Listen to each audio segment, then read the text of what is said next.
Salut les loulous. Eh bien aujourd'hui nous sommes à Dirac avec un tout petit comité. Pourquoi ce tout petit comité? Parce que ça va être un peu spécial aujourd'hui. Ils vont être les candides. Alors j'ai bien dit candide, pas Candie. Au pays de Candide. Non, ce ne sera pas ça. Donc aujourd'hui nous allons faire quelque chose que vous ne verrez sur aucune autre chaîne. Nous allons parler de la narration graphique. Par exemple, quand vous faites un carnet de voyage, est-ce que vous êtes sûr de bien narrer votre histoire?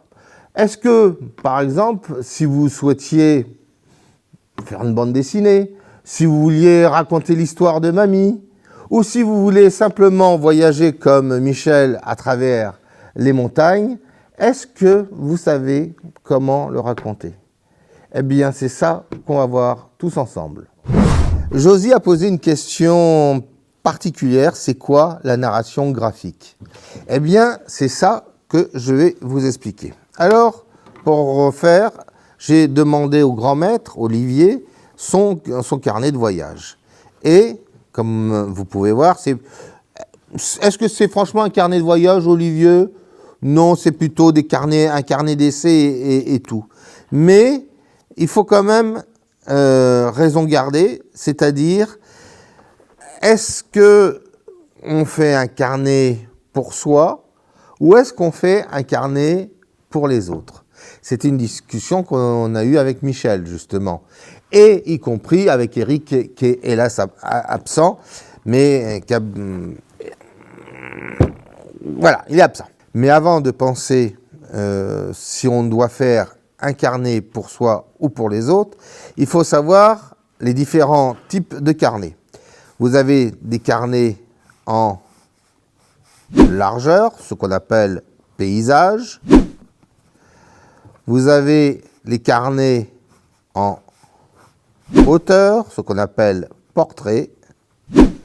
Et vous avez un carnet qui s'appelle accordéon. J'en ai pas ici. Mais en fait, c'est juste une feuille pliée en accordéon, un peu comme ça, clac, clac, clac, et avec un deuxième morceau solide, donc dans lequel plus vous dépliez, plus vous racontez une histoire. Donc ça, on va dire, c'est la base que vous pouvez trouver dans le commerce. Vous allez me dire, mais ouais, bah, c'est déjà cool, Manu. Ouais, c'est cool, mais on peut aller beaucoup plus loin. C'est-à-dire, la première chose, imaginez, Josie, tiens, toi, par exemple, tu aimes bien avoir tes œuvres accrochées au mur. Est-ce que tu n'aimerais pas avoir tes voyages accrochés au mur, tes carnets de voyage? Eh bien, ça, c'est possible. C'est-à-dire, par exemple, vous prenez une très grande feuille, vous la pliez en autant de fois que vous le désirez. Alors, une feuille, on va dire, entre 120 et 200 grammes maximum, hein, franchement maximum. Et vous la pliez en autant de fois que vous le pouvez. Vous les numérotez, vous numérotez vos pages, 1, 2, 3, 4, 5, 6 dans les coins, et évidemment, sur le verso, vous marquez verso 1, verso 2, verso 3, verso 4, etc. Vous allez me dire, pourquoi? Ben, tout simplement, une fois que ce sera plié, hein, vous pouvez faire l'expérience avec une feuille si vous le désirez, une fois que ce sera plié, vous ne saurez pas exactement où vous êtes. Mais imaginez que sur cette page, par exemple, ça pourrait être même quelque chose qui pourrait être, allez, moi je sais pas, une carte, par exemple une carte de la France, hein, et que sur cette carte de la France, à chaque carré correspond un voyage, un moment donné, etc. Alors, évidemment, Michel va me dire, t'es bien gentil, mais comment on fait pour écrire sur une carte? Et c'est là que je vous dis, ben oui, mais vous avez par exemple quelque chose qui s'appelle le gesso blanc, vous passez un petit coup dessus éventuellement, et surtout pas là où vous pensez vous arrêter, ou même si vous êtes arrêté, ben vous avez votre petit coup de gesso, vous avez des petits formats grands comme ça, vous passez un petit coup, vous laissez sécher, et après vous dessinez, vous peignez, vous faites tout ce que vous avez envie. Qu'est-ce que ça donne à la fin? Une fois que ce sera déployé, vous aurez un immense panaché de votre voyage que vous pourrez éventuellement encadrer sous verre ou autre, ou voir, pourquoi pas, parce que Ghislaine a envie de vendre ses voyages et de les mettre sous verre et dire voilà, je vends mes voyages, etc., etc. Tout est possible. Et éventuellement, l'arrière de la carte peut servir simplement à écrire, et dans les versos 1, 2, 3, etc., vous pouvez écrire un peu votre voyage ou autre, ce qui va donner encore plus d'expression, surtout si c'est un grand voyage. Imaginez, au lieu que ça soit juste la France, ça peut être le monde entier. Dire, voilà, j'ai fait le tour du monde. Bah ouais, mais avouez que un carnet comme ça et dire j'ai fait le tour du monde, juste sur un petit carnet, ça fait pas beaucoup, hein. Bon, puis à la limite, on peut même aller plus loin, c'est-à-dire utiliser le carnet pour coller la grande feuille à l'intérieur et bien montrer le voyage. Par exemple, je reprends Michel avec ses voyages en montagne, il peut faire, il dit tiens, j'ai fait Compostelle, voilà, je suis passé comme ça, comme ça, comme ça, et il peut afficher tout son voyage de Compostelle, et limite, au début, et dire page 1, page 2, page 3, page 4, page 5, etc., et bien montrer votre voyage. Donc, ça va vous permettre d'aller beaucoup plus loin dans la narration graphique. Et là, encore José va me dire, t'es bien gentil, Manu, mais c'est quoi la narration graphique? Mais si, tu vas me le dire. Puis si tu me le dis pas, c'est pas grave, je le dis à ta place. Et la narration graphique, ça consiste à raconter une histoire, mais avec des images. Alors, ça peut être vite comparé à de la bande dessinée. Et effectivement, ça s'inspire de la bande dessinée. Mais la question, c'est de savoir, est-ce qu'on fait de la bande dessinée ou simplement raconter une histoire? Et là, vous allez me dire, je ne vois pas la différence, je ne comprends pas. Donc, par exemple, vous désirez raconter une histoire, je vais reprendre Michel dans ses voyages montagneux. Et il veut raconter un voyage qu'il a fait entre deux montagnes, je ne sais pas, entre les Pyrénées et les Alpes. Ça fait un sacré chemin quand même, hein. Ouais, il a beaucoup marché. Bon, on va peut-être aller moins loin, mais on va dire qu'il veut raconter cette histoire. La première question, c'est est-ce qu'il va parler d'un paysage ou simplement de son vécu? Et là, souvenez-vous, je vous ai dit format portrait ou format paysage. Et là, vous avez aussi le format accordéon. Et vous allez me dire, mais ouais, eh bien, si c'est par exemple un format portrait, ce sera peut-être beaucoup plus intimiste. C'est quelque chose où on ne va pas s'attarder à faire des paysages. On va raconter notre vécu, nos sentiments. Attention, c'est ça qui va être très important. C'est-à-dire, on prend le format par rapport à ce qu'on veut raconter le plus intimement possible. J'explique parce que pour plein de personnes, c'est jamais très clair. C'est-à-dire, quand vous faites une narration graphique, il y a deux choses qui sont importantes. C'est l'information, et je vous l'ai écrit pour que vous ne l'oubliez pas, l'information graphique et le reste. Ça, c'est le 2. Alors, vous allez me dire, c'est quoi le reste? Le reste, c'est toutes les choses que vous ne pouvez pas peindre ou dessiner. Par exemple, une odeur. Vous ne pouvez pas l'exprimer. À la limite, vous pouvez coller, si par exemple, je pense à la Corse, si vous prenez un morceau d'Immortel et vous pouvez coller le petit morceau d'Immortel pour que les gens puissent éventuellement le sentir.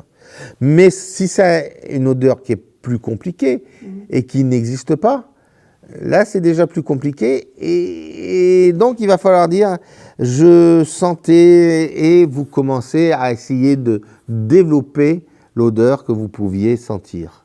Ça c'est très important. Ensuite, ça peut être les sensations internes, pour ne pas dire intimes. C'est-à-dire, vous êtes devant la mer et d'un seul coup, il y a un truc qui se passe en vous. Quelque chose qui est très fort, quelque chose qui vous fait battre le cœur. Ou simplement, il y a une jeune femme qui passe devant les yeux d'Olivier et d'un seul coup, waouh! Et là, il n'a pas le temps de la dessiner. Il peut juste faire une silhouette qui passe comme ça. Il va essayer de s'en souvenir, mais c'est tellement vague, c'est tellement diffus. Mais si il dessine juste la silhouette, nous, lecteurs, on va dire, c'est une silhouette. Mais par contre, si il met une flèche en disant, avec une petite cartouche, en disant cette femme m'a rappelé telle personne, ou cette femme, quand je l'ai vue, je n'avais qu'une envie, c'était d'aller le voir, mais j'étais trop loin, etc. Expliquer la situation, expliquer ce qui se passe dans son intimité, expliquer ce qui se passe au fond de lui. Vous voyez le truc? Ça, ce sont des informations qu'on ne peut pas donner graphiquement. Et vous avez plein d'autres restes, comme je dis, c'est-à-dire un son. Un son. Comment écrire un son? Alors, maintenant, vous avez plein de possibilités, c'est-à-dire, vous pouvez éventuellement enregistrer un son, vous pouvez... il y en a un qui va rigoler, mais avec un QR code, vous allez me dire, ouais, mais on ne va pas dessiner un QR code, mais par contre, vous pouvez le coller après, c'est-à-dire faire quelque chose, X ou Y, mais c'est pas grave. Mais un son, on ne peut pas réellement le décrire graphiquement. Donc, là c'est pareil, on va utiliser le texte pour dire j'entendais le son mélodieux des oiseaux sur la plaine de Dirac et d'un seul coup j'ai été transposé au loin. Voilà, c'est aussi simple que ça. Et ainsi de suite, ainsi de suite, ainsi de suite. C'est-à-dire, c'est toutes les petites choses qu'on ne peut pas dessiner. Alors, est-ce qu'il y a d'autres choses que vous voyez qu'on ne peut pas dessiner? Ça s'appelle un blanc. Il y a une chose qu'on ne peut pas dessiner réellement, c'est... Alors, j'en ai déjà parlé dans le côté intime, mais ça va plus loin que l'intime. C'est franchement la situation psychologique de celui qui écrit. Alors, vous allez me dire, c'est un peu capillotracté. Non, parce que la situation psychologique peut entraîner ensuite diverses choses, surtout au niveau graphique. Et là, je sais que vous ne me comprenez pas. Alors, je vais vous donner un exemple.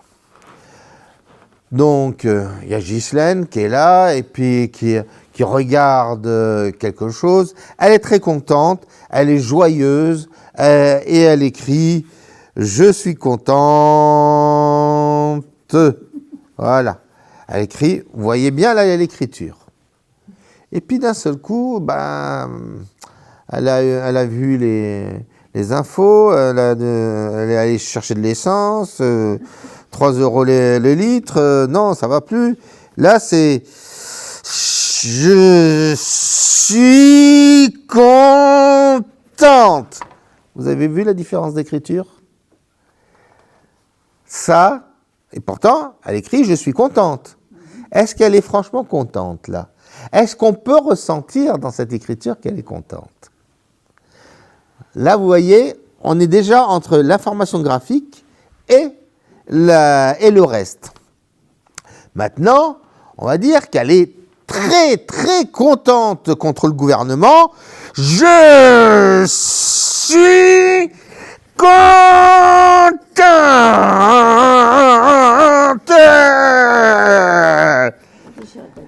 Là, on est d'accord qu'elle est franchement très contente. Hein? Là, c'est la colère. Oui, vous êtes... Parce que j'ai fait le bruit, mais graphiquement, vous sentez qu'il y a un truc qui ne va pas. Voilà. Et bien, vous voyez, c'est ces petits détails graphiques qui peuvent jouer aussi dans votre histoire. C'est-à-dire, pour faire passer quelque chose de genre, je cache mes sentiments, ou il y a un truc qui est en train de se passer. C'est-à-dire, j'écris quelque chose de normal, mais il y a quelque chose qui est en train de se passer. C'est peut-être ridicule pour vous, mais ça fait partie des informations graphiques que vous pouvez faire passer dans votre journal intime. C'est normal, puisque c'est intime. Donc, ça, c'est une chose qu'il ne faut jamais oublier, c'est que dans le reste, vous mettez franchement tout ce que vous ne pouvez pas faire passer. Et puis, vous avez l'information graphique. Et l'information graphique, ça peut être tout et n'importe quoi. Alors, je vais reprendre le calepin. Donc, là, par exemple, nous avons cette première scène. Là, on voit ce qui se passe. On voit que c'est un match de rugby. Hein, et il a noté quelque chose. Et en même temps, il y a un autre truc qui est en train de se passer là. Vous voyez? Là, il y a 2 histoires. Il nous raconte 2 histoires. Il y a les mecs qui regardent le match de rugby. Et puis à côté, il y a un match de tennis de table. On est d'accord? Et qu'est-ce qu'on regarde le plus? Lui ou lui? Mais oui, mais il nous donne une information. Il nous dit que là, c'est la couleur. Et puis là, il y a plus de personnes qui regardent là. Et puis, il y en a un qui se perd, qui dit « Oh, je vais regarder les deux. Hein, » c'est un peu ça. C'est un peu ça. Voilà. Donc, là, déjà, en information graphique, vous avez vu qu'avec très peu de choses, il nous raconte plein de choses. Pourquoi? Tout simplement parce qu'il a fait un choix entre la couleur ici et tout le côté, vous voyez, monochrome quasiment qu'il y a autour. Voilà. Et ça, c'est déjà une narration graphique. C'est je raconte quelque chose avec les couleurs, avec le style, avec le dessin. On continue. Alors bon, là on a quelque chose de super cool. Hein. Alors je vous donnerai évidemment, vous avez dans la description le site d'Olivier, n'hésitez pas à le contacter, etc. Si vous avez besoin de photos ou de dessins ou de tout ce que vous désirez. Dit comme ça peut prêter à confusion. Bonjour Madame Olivier. Mais voilà, donc là nous avons un phare. Pareil, regardez. Tout est monochrome, on est dans quelque chose, il se passe un truc là. Et le phare, il est un peu foncé aussi. Donc là déjà aussi, on est déjà un peu inquiet. Pourquoi? Encore une fois, en fonction des teintes que vous utilisez, eh bien, vous racontez une atmosphère. Chaque couleur ne doit pas être utilisée parce que vous voyez de la couleur. C'est-à-dire, si vous faites juste un carnet comme ça pour dire, voilà, c'est un petit coin, un petit bosquet, c'est Bourg-Charentes, voilà, c'est joli, c'est tout beau, etc. Il n'y a pas de souci. On s'en fout. Voilà. Ça n'a aucun intérêt, sauf pour vous, tant mieux. Voilà. Mais par contre, si vous désirez aller un tout petit peu plus loin, c'est-à-dire creuser dans votre intimité, justement, ben là, par exemple, il aurait pu mettre une petite info, genre, tiens, pendant qu'il est là, il est à côté en train de noter tout ce que je raconte, qu'est-ce que tu aurais pu écrire sur ce moment-là? Et parle très fort. Après un pique-nique ensoleillé en famille. Voilà. Et bien là, vous voyez, il nous donne le contexte et à un moment donné, cette petite aquarelle raconte quelque chose qui va beaucoup plus loin. Alors, pendant une petite pause que vous n'avez pas pu voir, grâce au montage, ouais, génial le montage, il y a Michel qui m'a dit « T'es bien sympa mon petit gars, mais tu sais que tu as un format carré ?» Oui, il y a des formats carrés qui existent, et dans un format carré, c'est plus quelconque, on va dire. C'est quelque chose de plat. Alors, tout à l'heure, je parlais par exemple de montagne avec les accordéons. Qu'est-ce que ça permet l'accordéon? C'est-à-dire tirer sur toute la longueur et pourquoi pas faire tout le paysage sur l'accordéon et raconter, ici j'étais en train de manger une superbe poutine, là c'était une superbe raclette, et là c'était, enfin etc. Ouais, ça fait peut-être un peu lourd, hein. On est d'accord. Bon. Mais oui, mais c'est Michel, hein. Il est gourmand, hein. Voilà. Donc effectivement, on a le format carré qui est plutôt, on va dire, neutre. Voilà. Ça va être plus clair.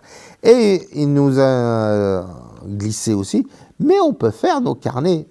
C'est bien pour ça que tout à l'heure, j'ai dit qu'on pouvait prendre un plan quelconque ou n'importe quoi. Effectivement, vous pouvez faire vos carnets et moi, je ne suis pas là pour vous faire des sessions d'apprentissage pour des carnets.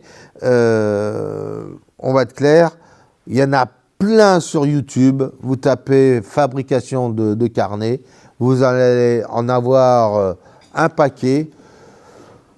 La question après, c'est est-ce que ça a beaucoup d'utilité ou pas? Tout ça, ça dépend si vous souhaitez utiliser votre papier ou un papier standard. Alors, je vais dire quelque chose qui peut être très intéressant, parce que je dis souvent des choses très intéressantes. Pourquoi tu rigoles, Josie? Donc, vous pouvez fabriquer effectivement vos carnets si vous souhaitez avoir plusieurs papiers différents. Par exemple, si vous souhaitez avoir une feuille qui est par exemple en gris, une feuille en bleu, une feuille blanche, une feuille en 300 grammes, une feuille en 500 grammes. Bon, après, ça va être un peu compliqué à coller, mais c'est possible. Alors, j'explique juste le truc. Vous prenez vos feuilles, vous prenez un étau, vous coincez bien vos feuilles, vous prenez un cutter, clac, clac, clac, clac, clac, vous coupez comme ça, clac, clac, clac, clac. Vous ne coupez pas profondément, c'est juste un petit coup de cutter, hein. Vous prenez de la gaze. Je n'ai pas dit, vous prenez du gaz. Vous prenez de la gaze, vous savez, ce truc quand vous devez bander. Et, non, c'est à peu près ta confusion. Et donc, vous mettez d'abord une couche de colle à bois, vous mettez de la gaze, vous remettez une couche de colle à bois et vous n'y touchez plus. Vous attendez que ça sèche tout seul, hein. Ça peut prendre 24 heures. Bon, vu le temps actuellement, peut-être 48, je ne sais pas.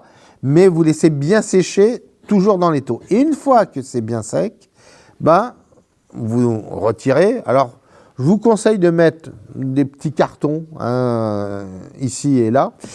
Et ensuite, vous prenez juste une feuille un peu plus cartonnée, vous pliez, vous faites bien les cassures, vous remettez de la colle à bois, vous resserrez, vous retenez encore pendant 24 heures et vous avez un carnet qui est fait, on va dire assez facilement. Voilà, c'est aussi simple que ça. Vous voyez, il ne faut pas chercher midi à 14 heures. Ça peut se faire. Ça vous donne envie les filles? Ah ouais, là elles ont envie de faire leur carnet là d'un seul coup. Maintenant il faut trouver l'étau, hein. C'est surtout ça. Et surtout un étau qui tienne le format de votre carnet, parce que si vous me dites j'ai envie de faire un carnet A3, si vous avez un étau comme ça, ça va faire ça va dégueuler de partout. Donc, bon, faites gaffe quand même. On revient sur la narration graphique. Donc, encore une fois, ce que vous allez mettre va raconter quelque chose et surtout au niveau des couleurs. Par exemple, si vous préférez utiliser des couleurs un peu sépia, on va être déjà dans un côté un peu oldies. Vous racontez une histoire.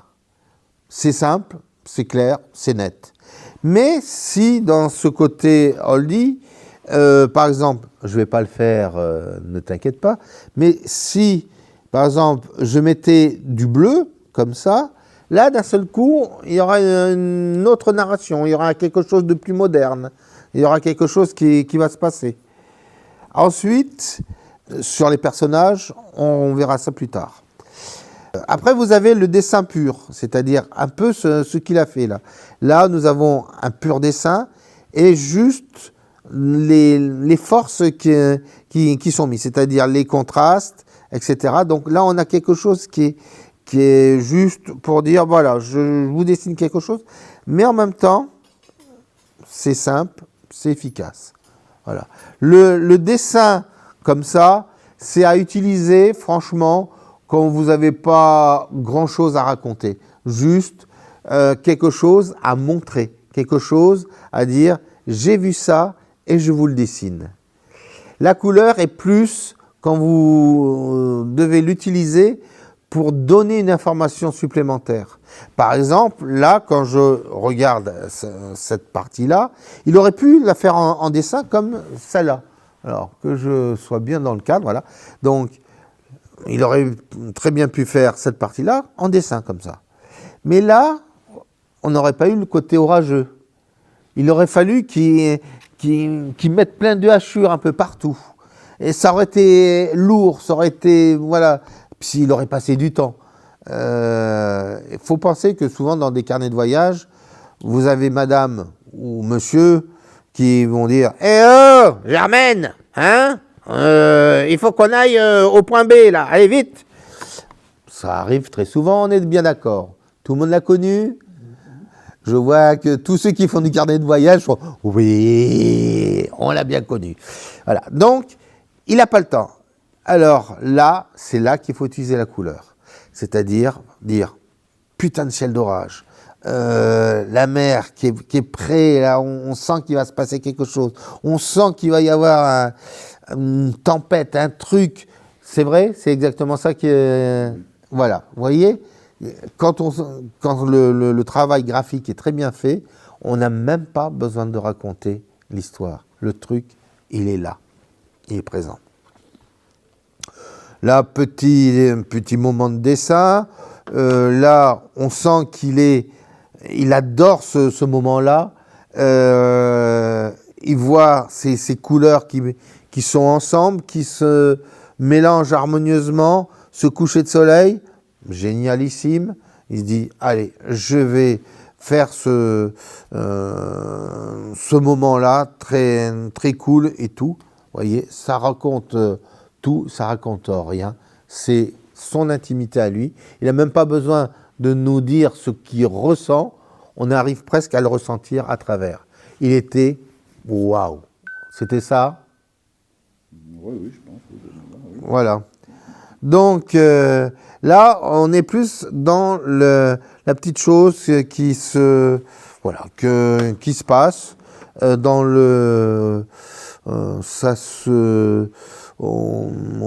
des gens qui jouent dans les vagues, les gamins qui regardent. Alors, est-ce que ce serait, je vais dire une chose, est-ce que ce serait le papa et le fiston qui s'amusent, et puis les filles, oh non, mais c'est un peu trop dangereux. Ça fait un peu ça? Je sais pas sûr, non, mais... Pas sûr. Pourquoi pas. Voilà, alors ça pourrait être ça, mais vous voyez, c'est là où il manque la petite information supplémentaire. C'est-à-dire, qui sont ces personnes? Là, c'est là que le reste intervient. C'est-à-dire, il nous aurait mis, par exemple, juste un petit texte. Sur la plage. Alors, voilà, 2 inconnus sur la plage et 2 qui sont en train de se noyer.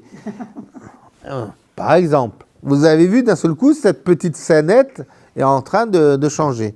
Ou sinon, ça peut être les vagues commencent à se lever, les filles ont décidé de rester sur la grève pendant que les mecs n'arrêtent pas de jouer. Très simple aussi.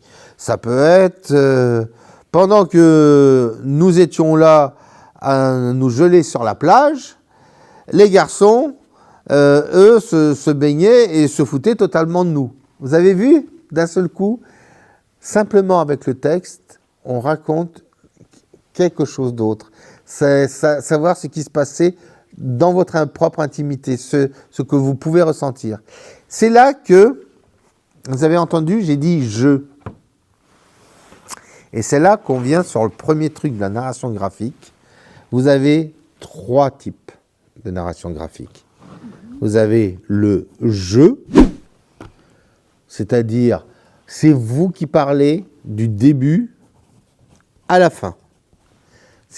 Tout passe par vous, tout passe par votre vision, tout passe par votre mentalité. Vous essayez de raconter quelque chose. Qu'est-ce qui se passe en vous à ce moment-là?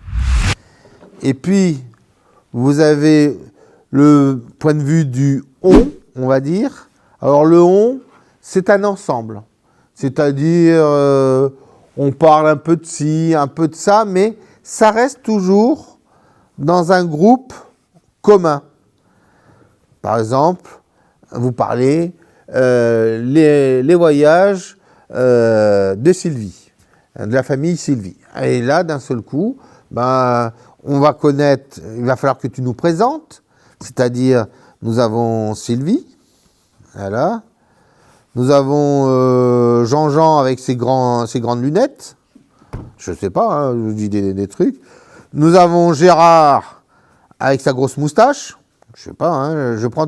Vous voyez, quand je prends des gros détails graphiques comme ça, c'est des trucs un peu de ce style-là. Et puis nous avons Kevin avec sa coupe de punk, qui ne fait qu'écouter de la musique. Et nous avons, je ne sais pas, Géraldine, qui est là, qui est la petite dernière, et qui ne veut que jouer avec ses Barbies. Voilà. On a placé la famille. Et on a tout ce « on », eh ben, vous allez raconter ce « on ». Pourquoi? Tout simplement, ce « on », ça va être un moment de vie commune. Et c'est ça qui est très beau, la vie commune. C'est-à-dire, vous passez un moment de vie. Et puis, vous avez le dernier. Le dernier, c'est Dieu. D'un seul coup, c'est la vision de Dieu. Alors, est-ce que quelqu'un sait ce qu'est la vision de Dieu? Vous allez dire, on n'est pas Dieu, Manu. Non. La vision de Dieu, c'est très simple. La vision de Dieu, c'est un coup, vous êtes au Japon, un coup, vous êtes à Dirac, un coup, vous êtes chez vous, un coup, vous grimpez l'Everest. Vous allez dire, on peut raconter une histoire comme ça, avec tous ces trucs qui partent. Oui, puisque c'est la vision de Dieu. C'est-à-dire, si on reprend cet exemple-là, au Japon, nous avons l'histoire des cerisiers en fleurs, voilà. On va jouer à ça. Vous allez chacun me donner un truc. Josie m'a donné le Japon. Donc, cerisier en fleurs. On va construire une histoire. Vous allez comprendre. Cerisier en fleurs. Sylvie, d'Irak. Les arbres retrouvent leurs feuilles. Arbres retrouvent leurs feuilles. On est très dans le végétal, hein. Oui. Ok. Michel, chez toi, qu'est-ce qui peut se passer chez vous? Les enfants arrivent. Par exemple. Les enfants arrivent.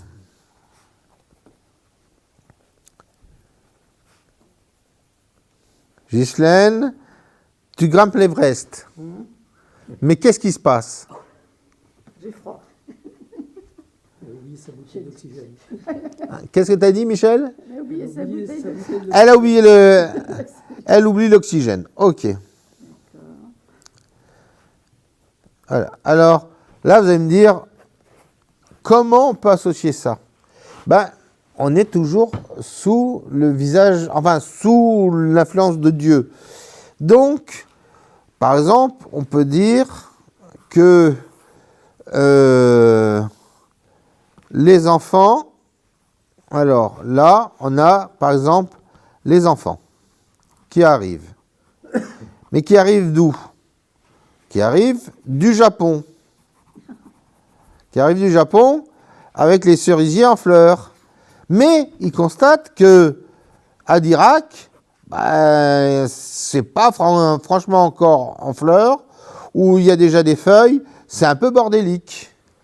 Mais pendant ce temps-là, sur la longueur, nous avons Ghislaine qui, désespérément, essaye de respirer et est en train de crever tout doucettement. C'est-à-dire que là, vous avez vu, on a raconté deux histoires. Une histoire très simple, vos enfants qui peuvent venir chez vous, qui reviennent du Japon, qui ont visité le Japon, qui sont heureux, qui sont... Voilà, c'est la vie, c'est le printemps.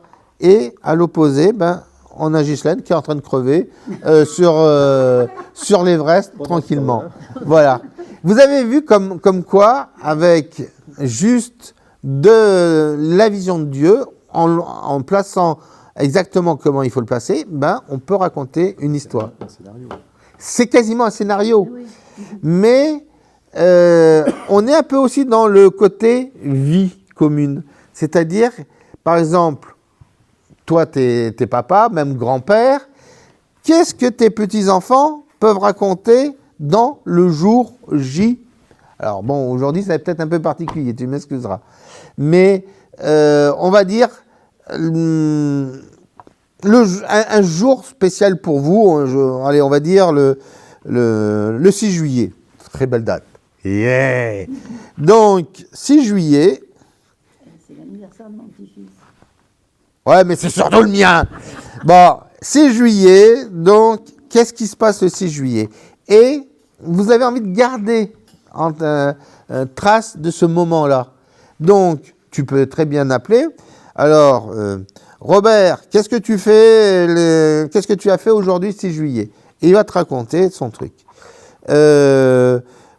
Ghislaine, tiens, salut Ghislaine, qu'est-ce que tu as fait le 6 juillet? Et elle va te raconter son truc. Et puis toutes les personnes que tu as envie de faire participer de ce moment-là, tu leur demandes. Et après, c'est à toi de découper. Et là, vous avez bien entendu le mot découper. Parce que ça, vous allez l'entendre sur tout ce que je vais vous raconter. Donc, vous allez découper un peu toutes les choses qu'il peut dire d'intéressantes. Parce que si Robert, on va être clair, hein, si Robert dit « Oh je me suis levé, j'ai pété un coup, je suis allé chier, et puis j'ai allumé la 2, et puis j'ai regardé la 2, j'ai bouffé, j'ai mangé un petit steak frites, voilà, hein, et puis voilà. Bon, j'ai vu un bon programme, et puis je vais me coucher. » Ça va pas être très intéressant, c'est vrai.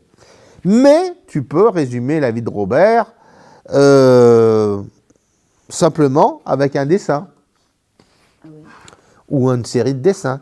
C'est-à-dire, pendant ce temps-là, Robert regarde France 2, et sur toute la longueur, ça peut être même un petit personnage, un peu comme peut faire, comment il s'appelle voilà, comme le Zaché, c'est-à-dire, vous avez d'ailleurs une superbe vidéo que j'ai faite sur lui, donc, où vous avez un petit personnage et qui est en dessous et qui fait son petit truc, sa petite vie. Et ben voilà, vous pouvez éventuellement faire quelque chose comme ça. Vous pouvez simplement écrire. aussi dire, et pendant ce temps-là, Robert regarde France 2. Et tout, sur toutes les pages. Et là, Robert, quand il va découvrir sa vie, il va dire, putain, mais j'ai une vie de merde. Vous voyez comme quoi vous pouvez faire passer plein d'informations sur votre... Robert qui arrive là. C'est Robert qui arrive? Ah bah pauvre Robert.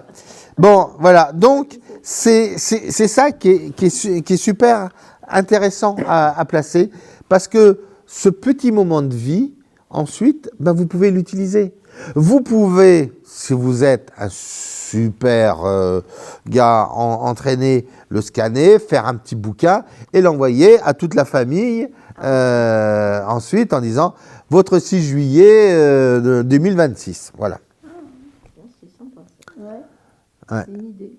Ben, c'est une idée comme une autre, hein. Après, ça peut être simplement l'avis de Robert et de Ghislaine. Tu m'excuseras, Ghislaine, je ne sais pas s'il y a un Robert dans ta vie, mais l'avis de Robert et Ghislaine. Et là, pendant que Robert est en train de toujours de s'emmerder devant France 2, il y a Ghislaine qui j'étouffe là, sauvez-moi. Voilà. Et pendant ce temps-là, vous avez, pourquoi pas, les saisons qui peuvent être là, pourquoi pas. Ça peut être l'hiver, le printemps avec les premières fleurs, les trucs, etc.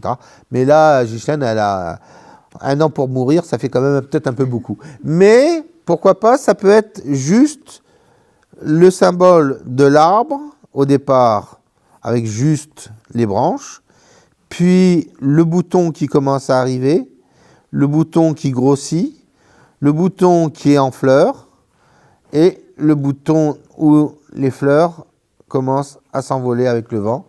Et là, regardez, d'un seul coup, on raconte quelque chose d'autre, avec Ghislaine qui est en train de... Voilà. Vous avez vu comme d'un seul... Et vous avez vu comment je vous ai d'un seul coup, paf, plombé l'atmosphère. Et ben voilà, c'est ça justement. Simplement, avec quelques petits détails graphiques, quelques petites choses, vous pouvez raconter énormément de choses. Et il suffit juste d'avoir dans l'idée, je vais découper ça et comment je vais le découper. Mais ça, évidemment, on est sous la vision de Dieu. Alors, évidemment, Josie, qui est super intelligente, va me dire, mais dis voir Manu, est-ce que je, on et Dieu, on ne pourrait pas les mettre tous les trois ensemble? Ah si. Oui. Est-ce que tout le monde dit oui? Ben non. Tout le monde dit oui. Bah oui, mais non, c'est pas possible. Alors, je vais vous dire pourquoi c'est pas possible. Parce que, du coup, là, ça partirait trop dans tous les sens. Vous pouvez en mettre 2. Ouais, je et Dieu. Voilà, je et Dieu, exactement. C'est-à-dire, votre propre vie. Donc, par exemple, on suit toujours Ghislaine sur son Everest, et qui raconte, bon, 3e jour, j'ai de moins en moins d'oxygène, maintenant j'ai plus rien à boire, ça va plus, etc. Et ça c'est jeu.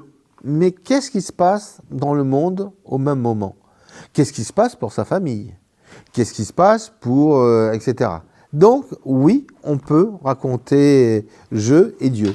Ça peut être je, donc Ghislaine, qui est dans sa tente Quecha, qui est en train de dire « J'ai froid, mais je suis sûr que Robert, il est devant France 2 en train de se gratter les couilles et en train de regarder combien ça coûte. » Voilà, un truc aussi simple que ça. Mais elle nous pose autre part d'un seul coup. Elle nous raconte autre chose. Et bien voilà, c'est ça qui est super intéressant, parce que vous pouvez raconter ces petits moments de vie et vous pouvez les raconter très simplement. Et vous allez me dire, oui, mais j'aimerais savoir comment on peut les raconter. Eh bien, avec, allez, on va dire, 5 façons de le faire, avec 5 cadres différents. Et là, on va tout de suite venir un peu plus dans le technique. Vous avez, pour raconter une histoire, 5 cadres. Premier cadre, le panoramique. Alors, le panoramique, ça raconte quoi? Ça sert à quoi, le panoramique? les enfants? Avoir large. Avoir large, oui. Avoir large, c'est surtout savoir où est-ce qu'on est. C'est situer l'endroit. Voilà, situer l'endroit. Et puis, nous avons un deuxième cadre. Le cadre, c'est...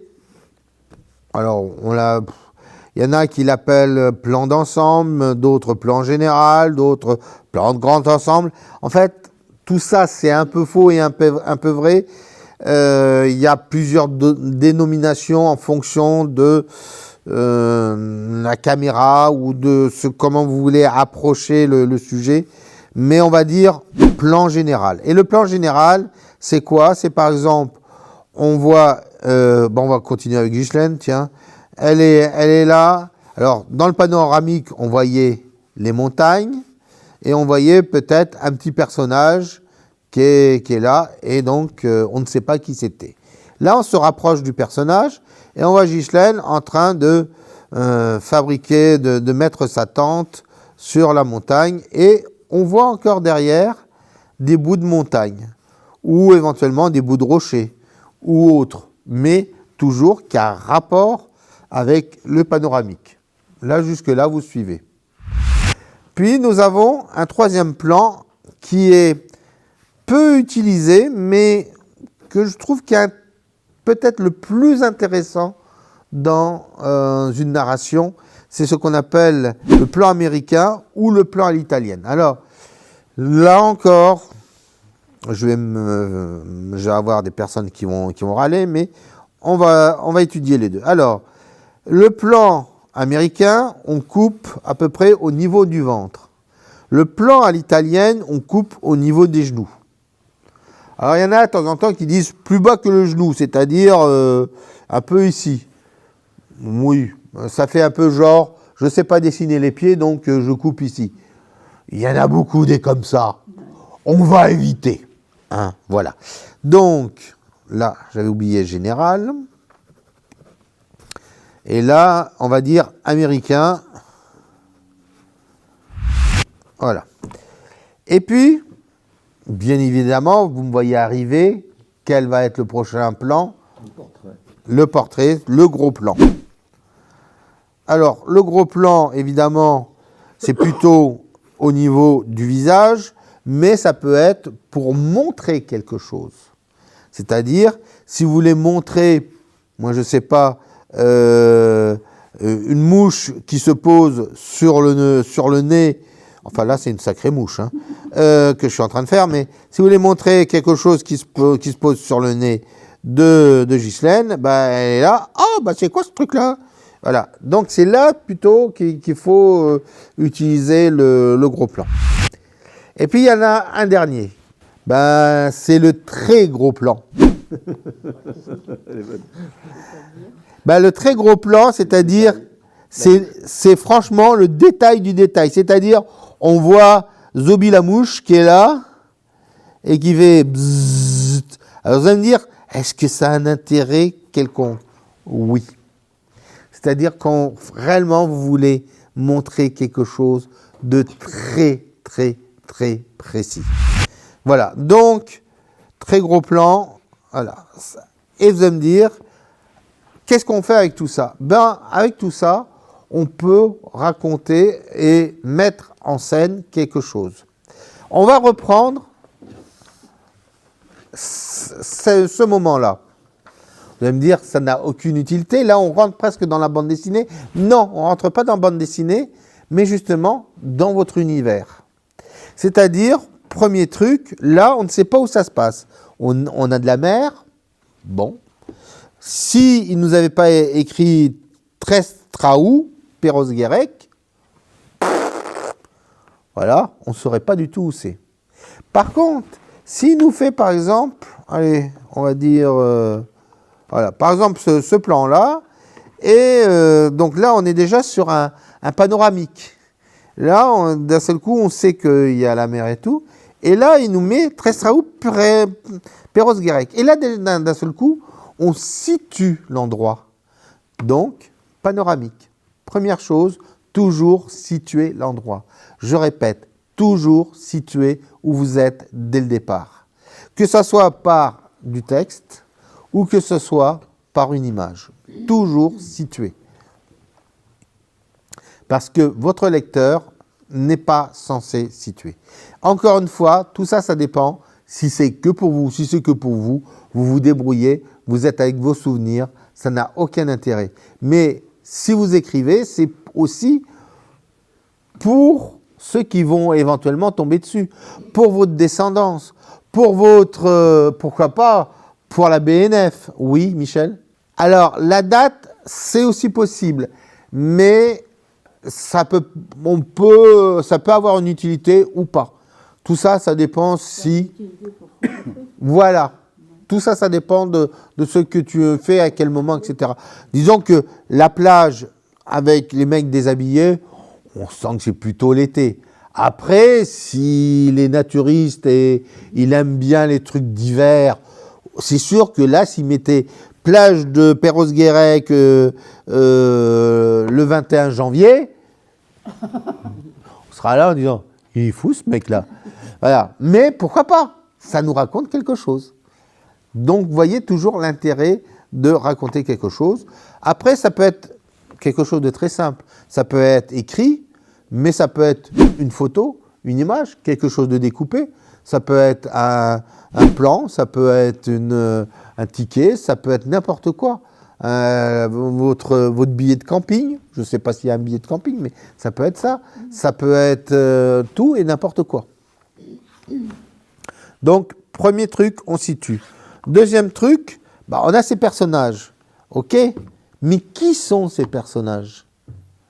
Donc, c'est là qu'on arrive. Là, on est dans un plan plus général, mais ce qui serait encore plus intéressant, c'est qu'il y ait, pourquoi pas, un petit carré, un petit gros plan, pour dire, tac, on dessine un peu la personne en disant, ça, c'est Gilberte, et qui est la petite nièce que je dois garder tel jour, etc.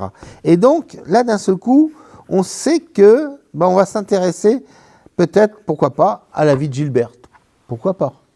Mais ça peut être à n'importe qui d'autre. Et on est de nouveau dans ce truc, je, on, Dieu. C'est-à-dire, c'est vous qui décidez. Mais le problème, c'est qu'il faut le décider dès le départ. Savoir pourquoi est-ce que vous racontez votre voyage, est-ce que vous racontez votre voyage à vous. Quand je dis votre voyage à vous, ça peut être même le voyage spirituel. Ça peut être même un voyage qui va aller même au-delà du spirituel. Voilà, donc, encore une fois, il faut toujours préciser dès le départ de qui on parle, pourquoi on parle de cette personne et quel va être l'intérêt de cette personne dans ce truc. Alors là, on voit le homard breton. Bon, c'est bien. Voilà, on sait. Mais quelle est l'histoire de cet homard breton? Qu'est-ce qui va se passer de cet homard? Moi, j'aimerais bien savoir. Est-ce que ça va être François de Rugy qui va tomber dessus, et il va devoir démissionner? Ou est-ce que ça va être juste, vous allez prendre le homard et puis le sauver? Tout est possible. Voilà. Donc, vous voyez, on peut partir très, très loin. Ça peut être, voilà, par exemple, là, on est à Nanteuil, en Valais, donc on voit, mais donc là, il se passe des choses, on a des ruines et tout, bon. Mais maintenant, on va reprendre ces ruines-là, et on va serrer un tout petit peu plus le cadre, par exemple comme ça. Là, d'un seul coup, on se dit, tiens, il y a un truc un peu bizarroïde, mais on s'en fout encore. Pourquoi? Parce que les couleurs sont normales. Mais maintenant, si Olivier dit « j'ai envie de leur faire peur », et là, il met juste des couleurs un peu sombres, des trucs, etc. Là, d'un seul coup, on se dit « oh, mais là, il s'est peut-être passé quelque chose ». Eh bien, pourquoi pas, il peut commencer à raconter une histoire, partir dans ses délires. C'est-à-dire, il était une fois, et il raconte, pourquoi pas une connerie. Mais ça peut être intéressant parce que la personne qui va lire, elle est, oula, c'est quoi ce truc-là? Et ça va tout de suite toper. Et ainsi de suite, et ainsi de suite, et ainsi de suite. Vous voyez, ce que je veux dire, c'est que dès que vous essayez de raconter quelque chose, en partant du côté panoramique, du côté général, du plan américain, etc., vous allez pouvoir raconter des choses en fonction des personnes, des lieux et de l'ensemble lieux et personnes. C'est ça qui est très intéressant. Mais il y en a un qui va me poser une question, n'est-ce pas Eric? Est-on obligé de mettre des personnes? Ben non. Non. Non, mais ça peut être intéressant parce que ça peut faire suivre l'histoire. Mais vous n'êtes pas obligé. Vous pouvez raconter l'histoire de Zobi la mouche. Et là, vous me regardez en disant, il est complètement débile, le Manu. Oui, regardez. On va reprendre depuis le début. Alors, Zobi la mouche était au niveau sur l'épaule de Jean-Michel, voilà, et regardez le rugby. Et puis d'un seul coup, il s'est envolé, il a fait un petit voyage du côté de Bourg-Charentes, où il a vu des trucs un peu sympas. Et tu peux faire un petit plan, ou un très gros plan de Zobi la mouche. Puis Zobi la mouche a un super pouvoir et peut aller très vite et déjà en Bretagne. Bon. Zobi la mouche rencontre Roberta et super personne, mais elle avait rien à manger. Et ainsi de suite, ainsi de suite, ainsi de suite. Bon, vous voyez, vous allez me dire c'est complètement débile, mais là on est sur l'autre axe justement de la narration graphique. C'est-à-dire, on va le raconter comment? Quel va être l'angle d'attaque? Parce que dans une narration, le plus grand truc à chercher, c'est l'angle. Alors vous allez me dire, c'est pas Jack Lang qu'on va chercher. Non, on va surtout pas chercher Jack Lang. Mais l'angle d'attaque, lui par contre, est très important. Parce que c'est avec cet angle qu'on peut intéresser ou pas le spectateur, le lecteur. C'est-à-dire, si vous faites un bouquin, par exemple, pour votre enfant, genre, on suit le parcours de votre enfant sur 20 ans. Imaginez un petit bouquin comme ça. Et l'angle, c'est que ça. C'est-à-dire, alors, petit Robert, grand Robert, Robert qui devient Calbac, Robert qui va à la fac, etc. Donc, en gardant cet angle-là, vous allez pouvoir raconter quelque chose qui se tient de A jusqu'à Z dans votre histoire. Et c'est ça qui est super intéressant. Si vous choisissez, par exemple, tout à l'heure, je vous ai parlé du plan qu'on développe, etc. Donc, par exemple, Tour de France, etc. Bon. Si vous choisissez l'angle en disant, voilà, on a décidé de faire le Tour de France parce que après, on ne pourra plus voyager. Parce qu'il y aura une opération, je ne sais pas, un genou, un truc comme ça, on sera bloqué pendant des années et on ne pourra plus voyager. Et là, d'un seul coup, l'angle va permettre de situer et la personne va dire « Ah ouais, c'est super cool ça ». Vous voyez, d'un seul coup, regardez, je vous ai tous ratatiné en disant « Ah oui, merde, c'est vrai, pourquoi on... » Mais ça peut être aussi un truc bien rigolo.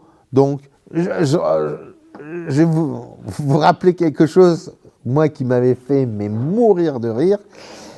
C'était, et je pense que les loulous, ils vont rigoler aussi, c'était les nains de jardin d'Amélie Poulain, qui voyageaient, et en fonction des voyages, ça soit le nain de jardin ou Zobi la mouche, c'est pareil. C'est-à-dire, à chaque fois, ça peut être un truc, et pourquoi pas que vous pouvez mettre dans votre narration, si vous voulez pas vous raconter, mais dire, ben voilà, mon nain de jardin a découvert que Oradour-sur-Glane, oui, bon, c'est peut-être pas le plus gai hein, pour le nain de jardin, mais pourquoi pas?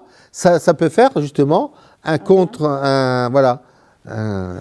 Donc, et c'est pour ça que l'angle d'attaque de votre carnet est le truc le plus intéressant. Mais aussi, pas que, il y a aussi le choix graphique. C'est-à-dire savoir si vous le faites en noir et blanc. En noir et blanc, on est plus dans quelque chose de recherché, de quelque chose de direct. C'est ce qui peut être aussi froid, mais qui peut être aussi chaud en fonction des noirs que vous pouvez utiliser, de la façon que vous allez peindre, des choses que vous allez mettre dedans. Ça peut être aussi du quadricolore, bon, bah, ça pourquoi pas. Mais dans ces couleurs-là, vous pouvez dire, je vais mettre, par exemple, des couleurs au mica.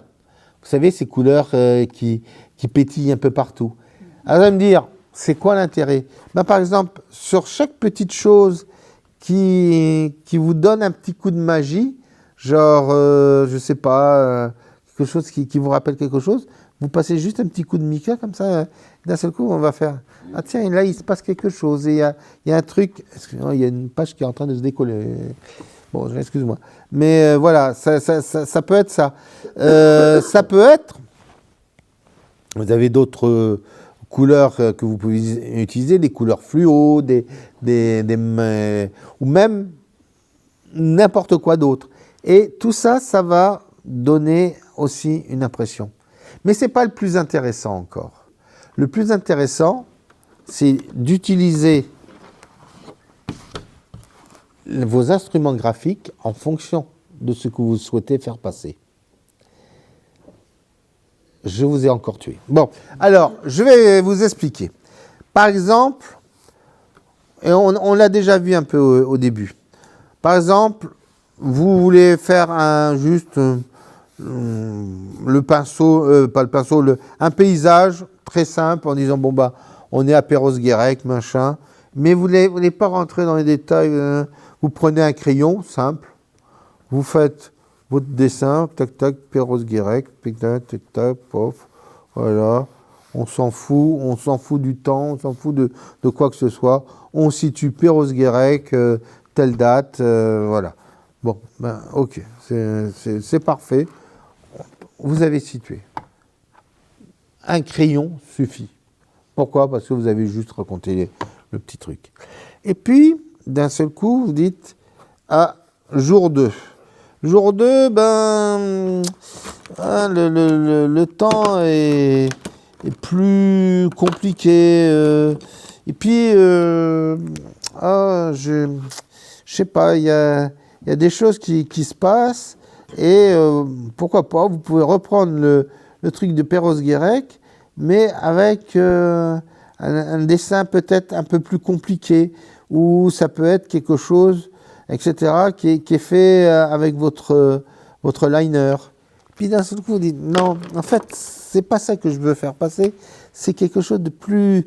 Ouais, voilà, c'est comme ça, je sais pas, je suis pas bien de ce côté-là. Alors, les Bretons de Perros-Guirec, hein, vous m'excuserez, mais c'est tombé sur vous.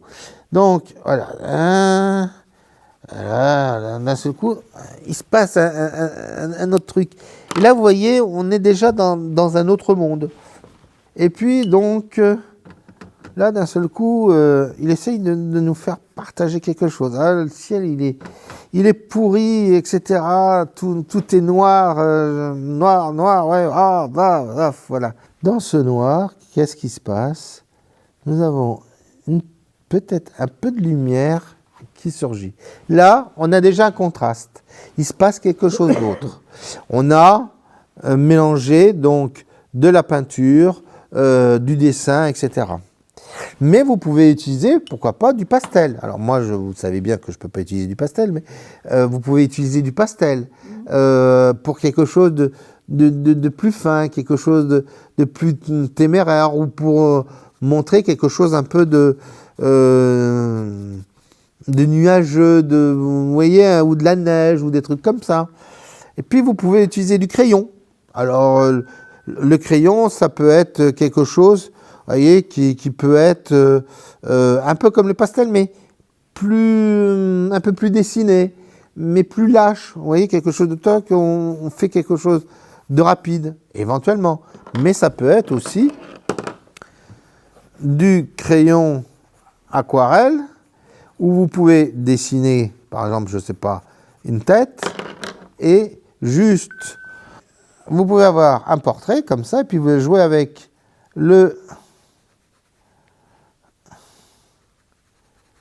voilà, vous voyez, et tout de suite, vous pouvez raconter vite fait quelque chose, hein, une tête, ou des visages, des personnages ou autres.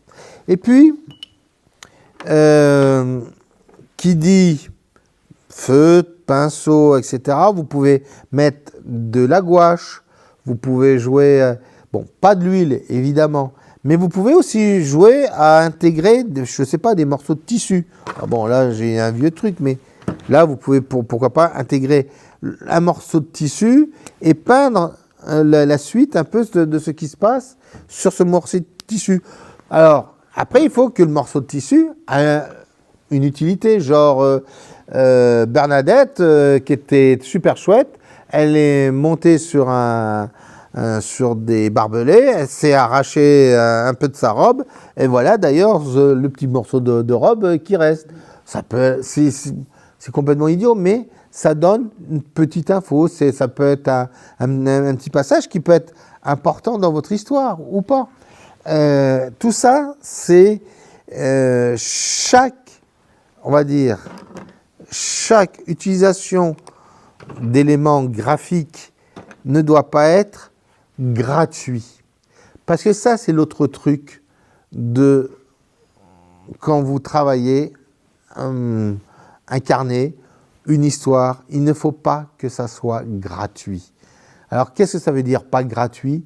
C'est pas dire, ah bah tiens, je vais mettre du rouge parce que j'ai envie de mettre du rouge. Ah bah tiens, le Robert, on va le mettre en rouge. Ok? Mais pourquoi? Ah bah j'avais envie de le mettre en rouge. Mais oui, mais pourquoi? Bah j'avais envie de mettre en... Ça n'a aucun intérêt. Par contre, si vous voulez dire que Robert, il abuse un peu trop de la bibine et qu'il faudrait qu'il arrête, ah bah oui, là vous pouvez le mettre. Mais vous grossissez peut-être éventuellement le trait. Là on est à la limite, on est franchement à la limite de la bande dessinée, mais vous racontez quelque chose. Il ne faut pas que vous balanciez des moments, des couleurs et d'utiliser des trucs juste parce que vous avez envie de les utiliser. Il vaut mieux les utiliser en disant « je les utilise parce que ». Ou sinon, parce que c'est mon style. Par exemple, je regarde Eric. Eric aime bien dessiner ses trucs, ok, et puis mettre les couleurs. Moi, il n'y a aucun souci. Mais dans ces cas-là, il faut que le style soit de la première page à la dernière page. Parce que si vous changez toujours trop, ça pourrait être un peu embêtant. Sauf dans un cas. Le cas est très simple. C'est-à-dire, par exemple, là, vous voyez, je viens de faire des choses un peu raides, vous voyez, des traits un peu comme ça. Mais si, par exemple, il veut parler pas de Robert, mais de la Dorothée. Eh bien, Dorothée, peut-être, il va peut-être la dessiner peut-être beaucoup plus cool. Peut-être avec des traits plus tendres, des choses avec des pleins et des déliés qui vont être en contraste avec son dessin beaucoup plus dur. Ça peut être, par exemple, tous ces dessins très à la plume, etc.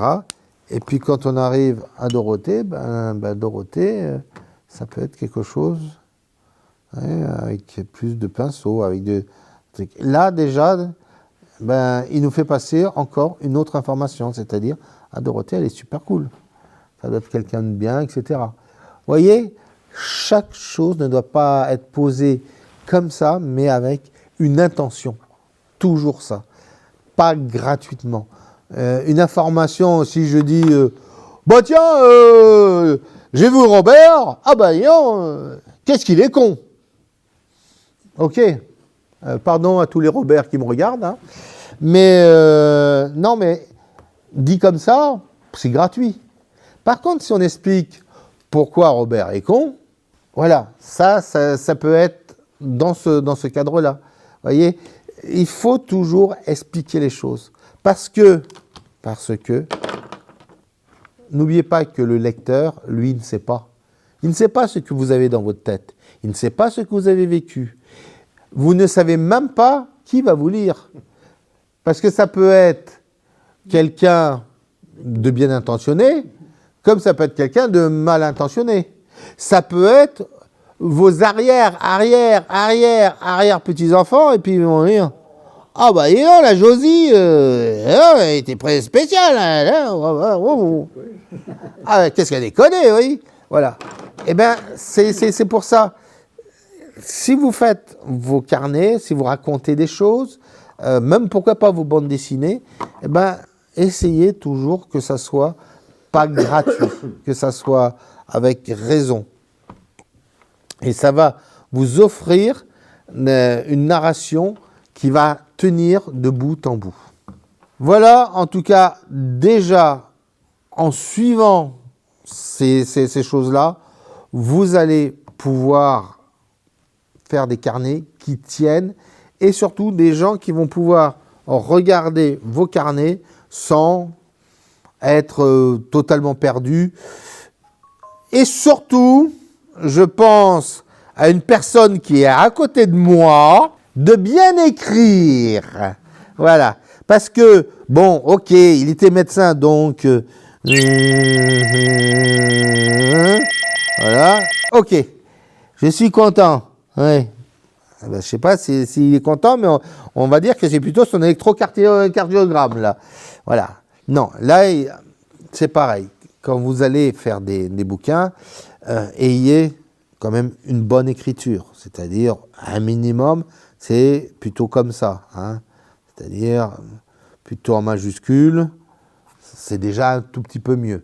Si vous êtes fatigué des majuscules, essayez d'écrire plutôt avec une écriture, on va dire, d'enfant, hein, avec des lettres bien formées.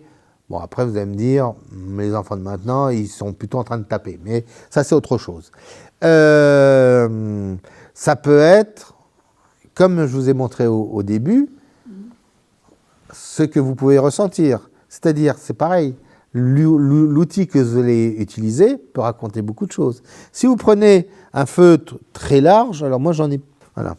Si vous avez un truc un peu large, et je suis content, là vous voyez, d'un seul truc, ça appuie, c'est un peu large, c'est un peu gros et tout, mais en même temps, on sent que c'est rond, c'est lisible et tout. Donc, ça peut être très sympathique. Par contre, si je fais...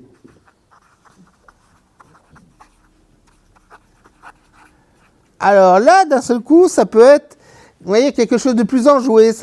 Si vous prenez une couleur en plus chaude et tout, ça peut raconter quelque chose. Si vous prenez une couleur froide, ça va raconter encore quelque chose de différent. Vous comprenez? Ça, c'est aussi un truc auquel il faut penser. Donc, surtout mes loulous, hein, si vous êtes docteur, écrivez bien.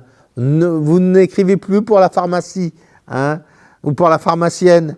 Hein, vous écrivez pour votre descendance. Bon, après, si tous les autres sont pharmaciens ou toubib, pourquoi pas? Mais bon, hein, libre à vous. Voilà. Donc, ça, c'est encore une autre partie auquel faut penser. Et puis, enfin, et ça, c'est un truc que les gens ne pensent pas.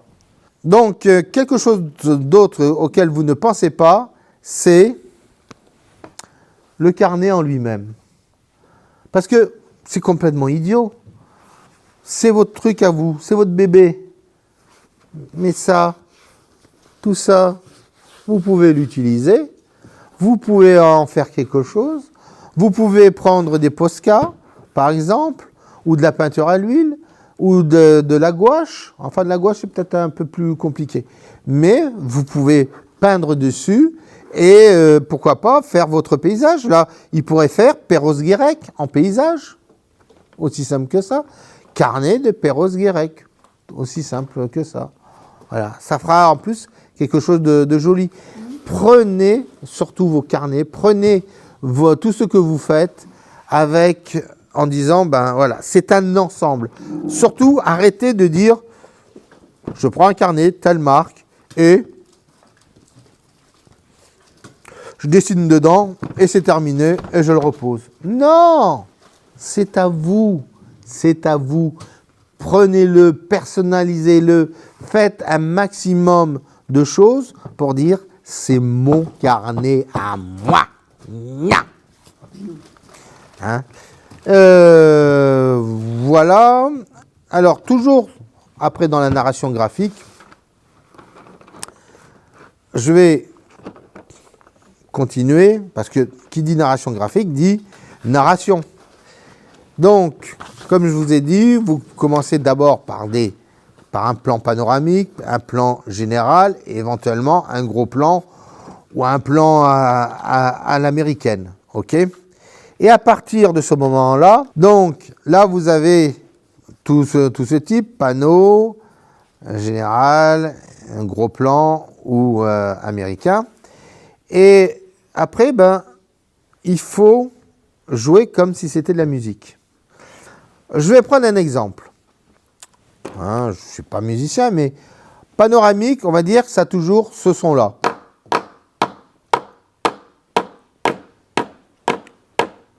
Imaginez pleine page, toujours avec ce son-là. Imaginez une musique, toujours avec ce son-là. Ça n'a aucun intérêt. Non. Par contre, maintenant, le plan général, ça fait... Donc...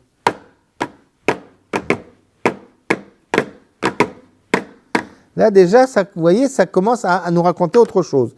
Ça nous raconte surtout que le machin se barre. Maintenant, on prend le gros plan.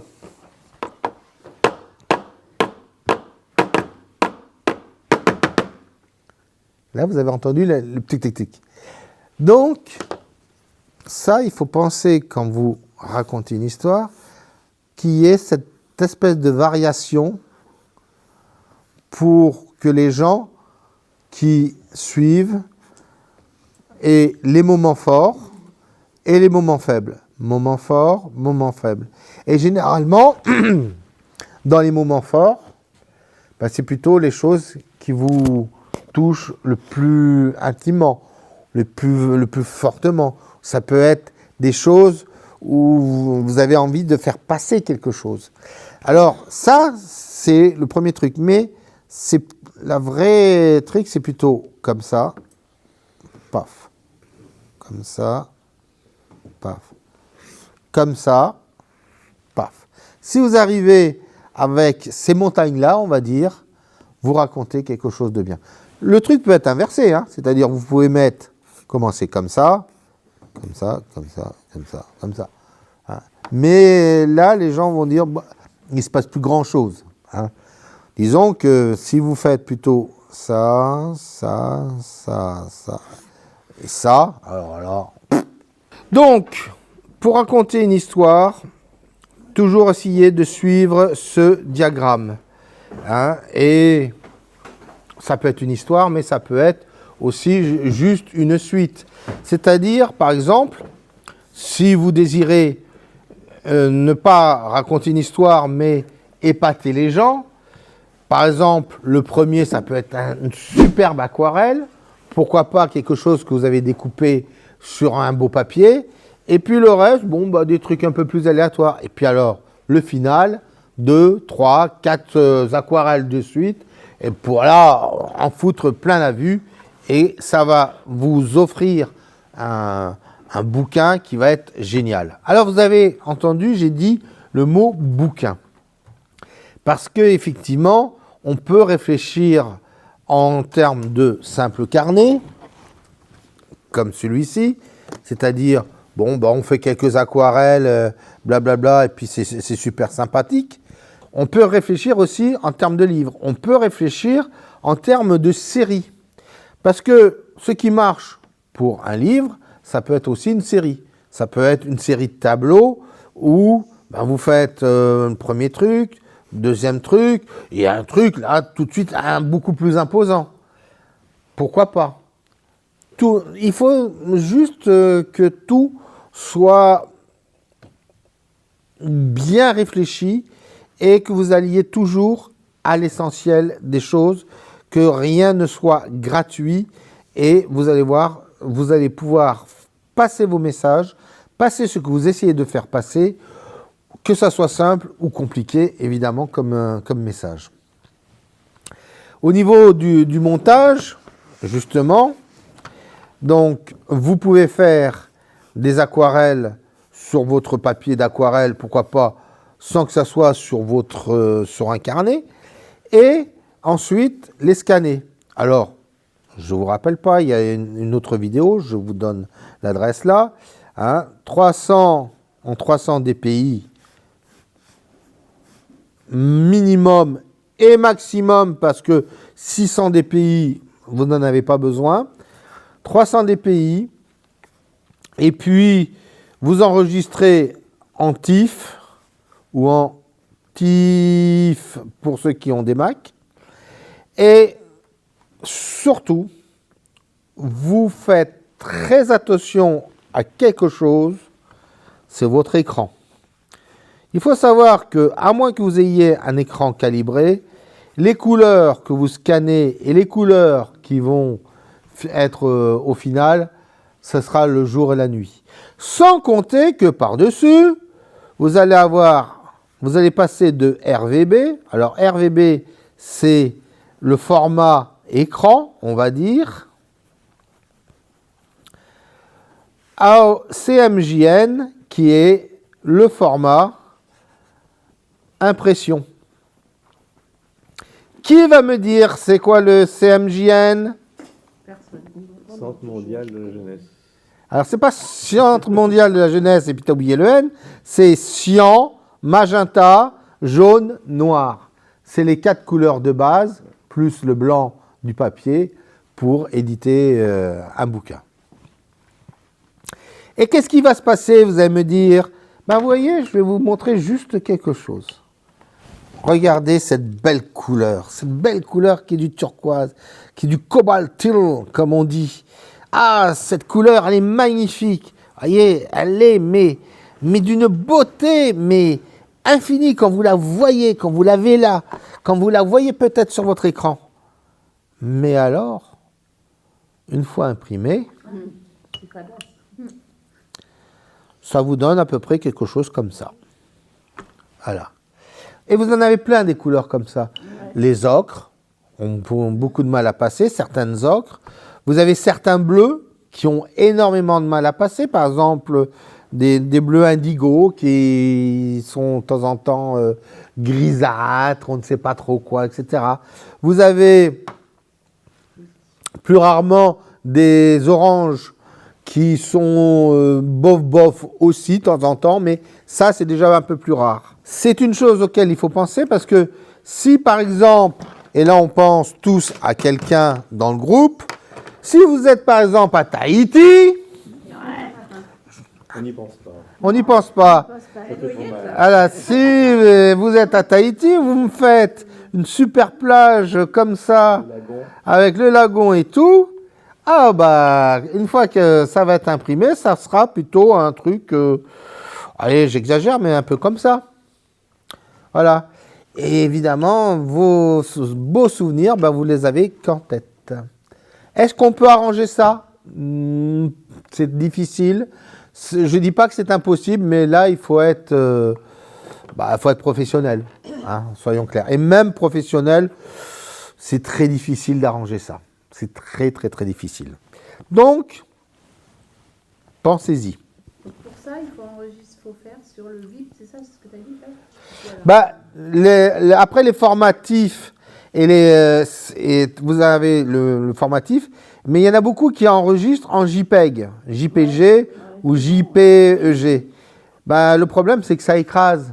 Alors là, vos couleurs, non seulement ça fait ça, mais ça fait presque des petits carrés, si en plus un peu flou, un peu comme ça. Et ça, les imprimeurs, dès qu'ils voient des formats JPEG, ils vous rappellent en disant non, ce sera sans nous. Hein. Donc surtout, jamais de JPEG, toujours en TIFF, c'est le minimum. Donc une fois que vous savez ça, vous pouvez faire vos aquarelles sur des papiers X ou autres, différents, et puis après faire un montage et faire votre petit bouquin. Vous avez des services X et Y, je ne vais pas les nommer parce que je ne vais pas leur faire de la pub aussi, mais qui peuvent imprimer votre bouquin, moyennant finance évidemment. Vous avez aussi des services d'infographistes et tout, bon, on s'en fiche un peu. Mais par contre, évitez aussi de faire votre montage sous Word. C'est la chose qu'il ne faut pas faire. Voilà. Parce que c'est pareil, ça va vous aplatir, ça va vous faire, etc. Donc, vous avez des logiciels payants comme InDesign. Bon, c'est déjà un peu cher, mais vous pouvez l'acheter par exemple pour un mois, ça vous coûte 30 balles. Bon, voilà. Mais après, il faut savoir un peu l'utiliser. Mais sinon, vous avez des logiciels gratuits comme Scribus, qui ressemble à InDesign et qui peut être pratique et qui va vous permettre, par exemple, de faire des trucs. Donc, c'est à vous de voir comment l'utiliser. Mais ça, c'est une autre partie. Et si franchement, ça vous intéresse qu'on parle de comment on fabrique intimement un bouquin, vous me laissez des commentaires, vous me dites ça nous intéresse et je pourrais faire une vidéo plus là-dessus. Mais là, on est plus sur ce côté préparatoire, si on peut dire, du bouquin, c'est-à-dire faire vos dessins, et puis à partir de ça, dire voilà, je vais faire ça comme ça et tout. C'est pareil, il ne faut pas tout mélanger. Alors, je vois Michel en disant comment ça, je ne peux pas tout mélanger. En fait, si, par exemple, dans votre bouquin, vous avez décidé, je ne sais pas, de parler des montagnes. Et puis, vous faites plein de dessins de montagnes, de ce qui vous est arrivé, vous racontez votre vie, etc., etc., etc. Mais si, en plein milieu, et par rapport à l'histoire de visionnage de Dieu, visionnage de jeu, si dans votre truc, vous mettez, je sais pas, un espèce de tableau gratuit qui n'a rien à voir, par exemple, un beau tableau d'Irak, mais qui n'a rien à voir avec l'histoire. C'est juste pour dire, je vous montre ce que je sais faire d'autre. Ça n'a aucun intérêt. Vaut mieux faire un truc à part ou dire, dès la couverture, portfolio de Michel et mettre pêle-mêle un peu tout ce que vous savez faire. Vous voyez, c'est ça, de temps en temps aussi, essayer d'avoir un truc qui soit logique et pas totalement gratuit. Plus vous vous mettez un cadre dès le départ, et plus vous allez faire quelque chose qui est une logique, tout simplement. C'est logique. Alors, le texte, par rapport à l'image aussi, a une importance. C'est pareil, regardez cette vidéo, vous vous souvenez, avec les 4 cas, les cases croisées, que ici, on mettait les choses, soit une chose, soit 2 choses, soit 3 choses, mais toujours en laissant une de libre. Évidemment, ça marche pour le texte. C'est-à-dire, là, la chose qui est libre, vous pouvez mettre par exemple le texte. Parce que tout de suite, paf, on va regarder le texte aussitôt. Voilà. Donc, les autres aussi, si vous voulez. Sylvie. Voilà, donc à chaque fois, il faut penser toujours à cette partie-là, le texte. Vous pouvez aussi utiliser le texte pour soutenir quelque chose, c'est-à-dire, par exemple, le personnage, il est peut-être un peu trop libre, vous pouvez mettre ça totalement contre le personnage et s'en servir comme si c'était une béquille ou autre. Évidemment, le texte, c'est par rapport à un ensemble, mais aussi à un sens. C'est-à-dire, si sur le texte, là, vous dites « Et Robert est allé chier un coup », et là, sur le truc « Ah bah, il avait une très grosse envie », c'est pas dans l'ordre. Donc, évidemment, il faut changer et mettre « Robert avait très envie », etc. Et sur l'autre truc de texte, etc. Pourquoi ? Pourquoi ? Je vous pose la question, réfléchissez. Là, il faut que ce soit vous qui me donniez la réponse. Pourquoi ce sens-là ? Respecter la chronologie.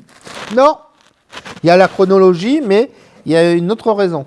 Merci Eric, parce qu'on écrit de gauche à droite. Oui, mais les jeunes n'y pensent pas. Je vois souvent en bande dessinée des personnes qui mettent leur bulle ici, et puis leur bulle là, alors qu'en fait, la première, c'est ici qu'il a fait lire, et l'autre là. C'est idiot. Les dessins, ils se déplacent de gauche à droite. Les personnages. Exactement. Mais ça encore, c'est un truc... effectivement, dans les mangas, c'est dans l'autre sens. Après, il y en a même, c'est au bas, etc. Donc, évidemment, le sens de lecture est très important.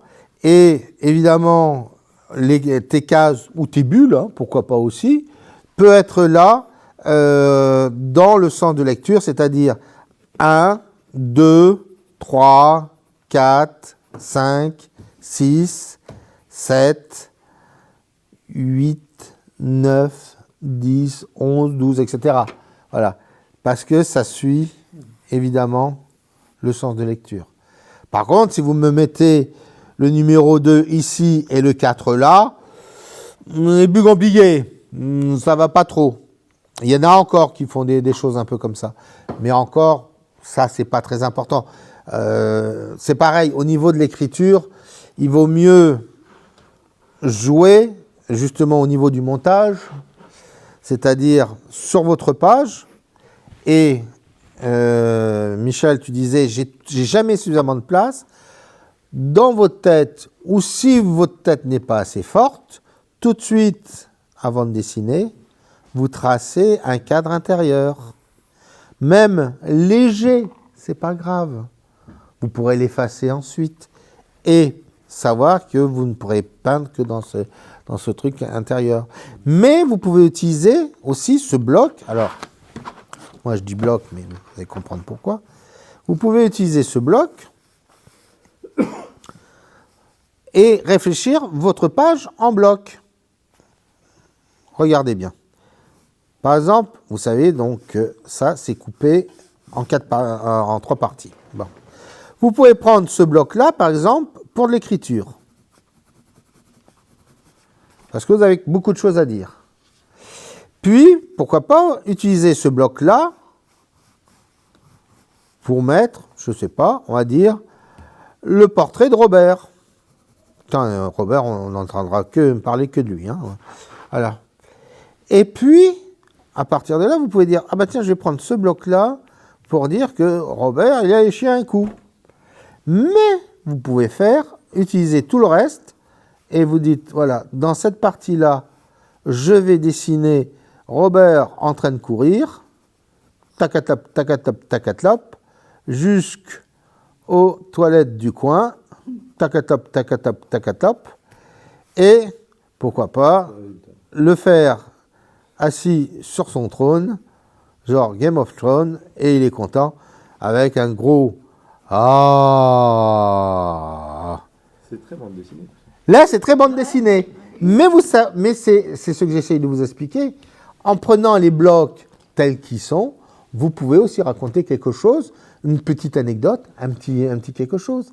C'est ça qui est pratique. Si vous dessinez en réfléchissant par les blocs, vous pouvez dire, voilà, là, ça, ce bloc-là, je vais écrire tout mon texte. Alors, il faut peut-être un peu éviter parce que ça écrase un peu votre image. Ça aplatit. Mais en même temps, si c'est pour un paysage, pour un panoramique, il n'y a pas de souci. Nous étions en Corse, nous étions en train de regarder les sanguinaires, etc., etc. Et là, une belle vue des sanguinaires. Voilà, c'est aussi simple que ça. Mais le bloc texte peut être en bas aussi et laisser évidemment toute cette partie-là pour un joli ciel ou autre. Oui. Classiquement, le texte est plutôt en dessous. Classiquement, le texte est plutôt en dessous, sauf En haut, c'est bien aussi. Moi, je trouve. sauf si vous désirez faire passer l'information d'abord ou après. Voilà. Parce que si tu mets toujours que le texte en dessous, Ouais, des fois, les gens, ils ont vu l'image, ils n'ont plus envie de dire. exactement. Avant, tu lis le texte et tu te dis, ah, ça, c'est ça. Ah, ben là, tu regardes si ça t'intéresse plus. Voilà. Moi, je le ressens comme ça. Par exemple, là, dans le cas de l'ami Olivier, bon, c'est bien beau de mettre, mais on sent que c'est pour son truc. Mais si il avait voulu aller plus loin, Trestraou, tac, ici, peut-être l'heure, comme tu disais, le jour et l'heure, pourquoi pas, et puis là, sur l'autre côté, du côté de Perros-Guirec. Est-ce qu'on peut écrire sur le dessin? Oui, alors on a le droit à tout. On peut écrire sur le dessin, on peut, mais en essayant d'être le plus harmonieux possible. Hein. Pas beaucoup, peut-être. Juste. Si on peut. Mais aussi, il faut penser au dessin. J'explique. Par exemple, on va dire, tiens, je vais prendre son truc là. Sur Perros-Guirec, il est là et on a cette île-là. Et il a envie de parler de cette île. Il peut très bien écrire dans l'île et dire tout ce qui peut se passer. Il peut même continuer, faire comme si c'était un reflet, et pourquoi pas même jouer avec l'idée du reflet pour écrire la suite du texte. D'accord. Vous voyez, c'est ça qu'il faut toujours penser. Il n'y a pas de limite. La seule limite, c'est vous. C'est dire se contenter de rien. Mais c'est en recherchant des petites choses comme ça que ça va être joli. Je vais même vous dire encore plus loin. Ça peut être ça, mais ça peut être aussi là. Voilà, tout ça, ça fait des couleurs un peu dorées. Là, c'est le truc sublime. Hein. C'est parce que je travaille dessus, mais c'est, par exemple, s'il a des couleurs au mica dorées ou même un peu d'or, etc., il met quelques petites gouttes comme ça pour souligner justement l'espèce d'éclat qu'il peut y avoir. Ça, on sait que votre carnet, tout de suite, c'est votre carnet. C'est un véritable carnet. C'est pas de l'impression. C'est quelque chose qui a une recherche, etc. Vous voyez, toutes ces petites choses-là. Même, comme j'ai dit tout à l'heure, vous pouvez mettre un peu de tissu, vous pouvez mettre des choses. Pourquoi pas... vous voulez dire, tout était caché, etc. Voilà. Avec plein de morceaux, de trucs, etc. Pourquoi pas des feuilles? Vous avez envie de faire partager les gens. Donc pourquoi pas tiens, toi tu connais en Corse, avec des feuilles d'eucalyptus. Hein, on les place toutes là autour. Vous aurez un peu l'odeur, vous aurez le coucher de soleil. Qu'est-ce que vous demandez mieux? Hein, Josie? Oh, tu y es déjà, là. Tu y es déjà. Voilà. Et évidemment, plus vous allez rentrer dans toutes ces petites choses-là, plus votre carnet va être le vôtre. Et c'est ça qui va être intéressant. Alors, par contre, là, je vois quelque chose, vous voyez, ça, c'est le truc qu'il faut éviter de faire. C'est-à-dire, un sens et dans l'autre. Vaut mieux toujours travailler, toujours dans un sens, et éventuellement mettre le truc comme ça. Sauf, vous voyez, il y a toujours un sauf. Sauf si vous le faites sur toute la longueur. Et là, on est encore sur notre partie, c'est-à-dire un carnet. vous pouvez prendre une page. C'était la question que tu m'avais posée tout à l'heure. Vous pouvez prendre une seule page, mais vous pouvez prendre les 2 pages en même temps. Et donc, du coup, étendre votre carnet, dire que tout ce qui se passe, ça se passe sur les 2 pages. Et tu m'as reposé la question. Si vous avez, par exemple, des recto verso, vous pouvez aussi les utiliser. C'est-à-dire utiliser, par exemple, un coup sur un truc de grande page, un autre grand truc sur un autre grande page, et moi, c'est comme ça que je fais. Vous n'êtes pas obligé de le faire. Mais moi, c'est ma version parce que j'aime pas trop qu'il y ait 2 dessins l'un derrière l'autre pour l'édition et surtout parce que quand on scanne, il peut y avoir l'autre et qui peut encore réagir. C'est mettre plutôt l'écriture, si vous avez beaucoup d'écriture à mettre ou du dessin simple, le mettre sur cette page-là. C'est vachement mieux. Vaut mieux utiliser le verso pour tout ce qui est texte. Mais vous n'êtes pas obligé. Ça peut être aussi juste du dessin au trait.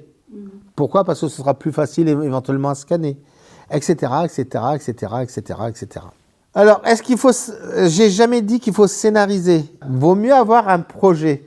Pourquoi ? Parce que vous allez avoir le cadre. Vous allez dire, ok, je me mets dans cette position. Moi, Eric, président. Non, pas président. Non, pas moi, président. Eric, voilà. Je suis d'humeur un peu maussade. Donc, éventuellement, pourquoi pas, au début, quelque chose peut-être dans les grilles, dans les trucs, etc. Puis, plus on continue dans le carnet, plus les couleurs commencent à devenir chatoyantes. Ça peut être au niveau du dessin. C'est-à-dire, on commence par un dessin très haut trait, genre, ouais, j'ai plus d'espoir, tout est mort, l'essence à 4 €. Et puis, petit à petit, il y a tout qui grandit, il y a tout qui, etc. Tu vois, en mettant votre cadre, en disant, je vais dire comme ça, je vais parler comme ça, je vais m'exprimer comme ça. C'est-à-dire, genre, wesh, ma gueule, je vais te parler, oui, je vais aller au machin. Voilà. Ça peut être une façon, tu peux l'écrire, pourquoi pas, tu vas faire passer quelque chose. Et puis, tu peux l'écrire d'une autre façon, genre, à la Victor Hugo, nous étions dans un monde hyper romantique, et d'un seul coup, j'ai vu au loin... Voilà, ça peut être un truc...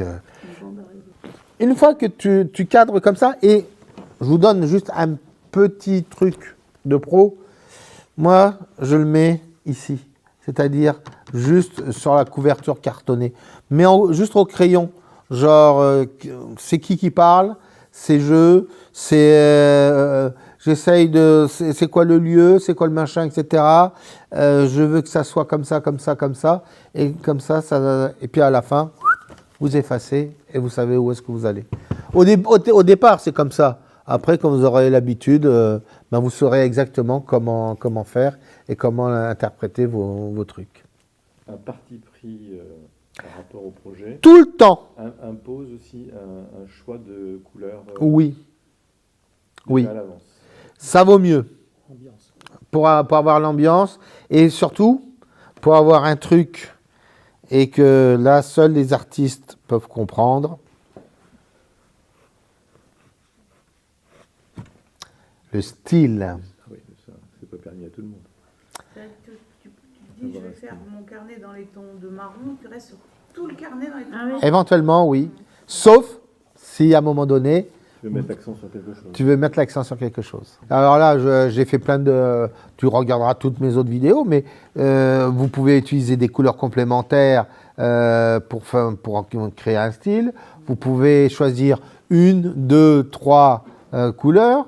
Vous pouvez choisir une technique avec une autre. Par exemple, là, vous voyez, j'ai le feutre. Bon, je fais comme ça, voilà, je fais comme ça. Je fais mon bateau, voilà, hop, voilà, hein, tac, tac. Et puis, si j'ai envie d'aller beaucoup plus loin, je prends ça et hop, voilà. Je fais de l'aquarelle, voilà. et je fais quand même passer quelque chose aussi. Ça marche aussi. Vous voyez, il n'y a pas de... Là, d'un seul coup, le trait est déjà autre. C'est ça que j'essaye de vous dire. Choisissez bien vos outils dès le départ. Parce que les gens qui se trimballent avec des grosses palettes, des boîtes comme ça, des machins, des bidules. Moi, je vois ceux qui se baladent avec leur soi-disant carnet de voyage, avec des mallettes qui sont comme ça, en disant « Ah ben, on va faire des carnets de voyage. » Ben oui, faites du carnet de voyage, c'est pas du carnet de voyage, ça. Ça s'appelle déménagement de mon atelier. Hein, voilà. Hein. Pourquoi je te regarde, Josie? Je sais pas pourquoi. Mais voilà, donc... T'as vu, hein, aujourd'hui, j'ai pris que... Oui, elle est allée à l'essentiel. Ça veut dire que ça commence à marcher. Ce que j'essaye de... C'est bien. Mais vous voyez, c'est ça qui est important, c'est-à-dire... Voilà, et en plus. Donc, plus vous allez choisir dès le départ à l'essentiel, plus vous allez partir léger. Plus vous pourrez même avoir juste un petit carnet à 6, un truc même, pourquoi pas, grand comme ça, hein, et puis... vous le mettez dans la poche. Pourquoi pas même, vous prenez vos anciens étuis, si vous en avez des comme ça, vous découpez vos petites feuilles de papier aquarelle, vous les mettez dedans, hop, puis dès que vous avez quelque chose, poit, puis c'est terminé. Ça peut être aussi un truc. Et évidemment, n'oubliez pas que vous pouvez utiliser vos téléphones pour faire les photos, mais aussi pour enregistrer, pour dire voilà comment j'étais, qu'est-ce qui s'est passé, cette image-là, etc., etc., etc. Et vous allez après chez vous, exactement comme faisait Turner. Turner, qu'est-ce qu'il faisait? Allez, oui, je vous en mets un petit coup de Turner. Il prenait des photos et puis il rentrait. Oui, c'est exactement ça. Il prenait des photos, mais lui, il utilisait sa tête. Qu'est-ce qu'il faisait? Il avait son carnet, et je vous jure que les dessins de Turner, c'est ça. Donc, par exemple, là, hein, je vois,